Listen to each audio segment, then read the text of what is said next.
teman-teman, perkenalkan nama saya Denis Nur Anissa Iksani dari Prodi Tadris Ilmu Pengetahuan Sosial kelas 5C. Baik, di sini saya akan menjelaskan materi tentang periodisasi zaman batu di masa praksara dari buku Ilmu Pengetahuan Sosial kelas 7 semester 1 pada bab 2. Masa yang pertama adalah masa berburu dan mengumpulkan makanan tingkat sederhana. Corak kehidupan di masa ini disebut juga dengan budaya paleotik. Paleotik berasal dari bahasa Yunani, yaitu paleo yang artinya tua dan litos yang artinya batu.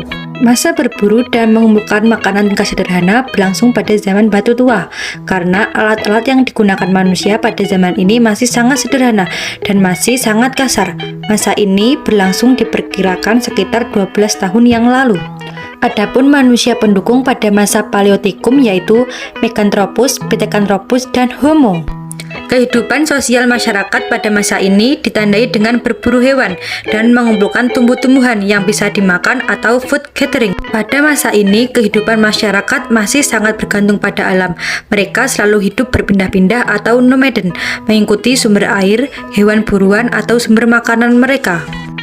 Ada kalanya mereka bermigrasi karena bencana alam, ancaman hewan, ataupun ancaman kelompok lainnya. Biasanya manusia pada zaman ini bertempat tinggal di sekitar sumber air, seperti sungai atau danau, karena tempat-tempat seperti itu sering dikunjungi dan dilalui oleh hewan-hewan buruan mereka.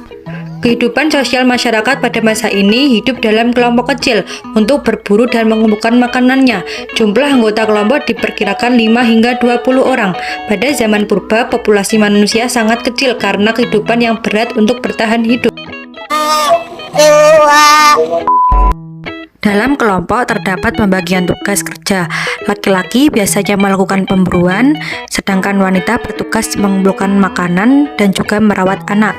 Kebudayaan masyarakat pada masa berburu dan mengumpulkan makanan tingkat sederhana masih menggunakan alat-alat yang masih sederhana dan kasar. Hal ini dikarenakan perkembangan otak manusia masa ini masih primitif karena hanya menggunakan alat dari batu, kayu maupun tulang. Alat-alat yang ditemukan pada zaman ini antara lain adalah kapak genggam. Kapak genggam adalah batu yang dipangkas di salah satu sisinya, sehingga memiliki ketajaman.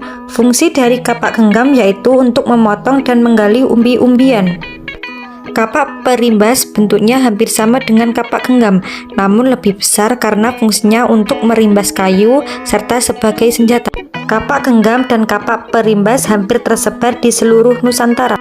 Alat serpih, alat ini terbuat dari batu yang lebih kecil yang berfungsi sebagai pisau penyerut ataupun penusuk. Alat-alat tulang dan tanduk juga digunakan manusia pada zaman ini, biasanya untuk mata tombak, penusuk, ataupun pencungkil. Alat tulang dan tanduk banyak ditemukan di Ngandong, Jawa Timur.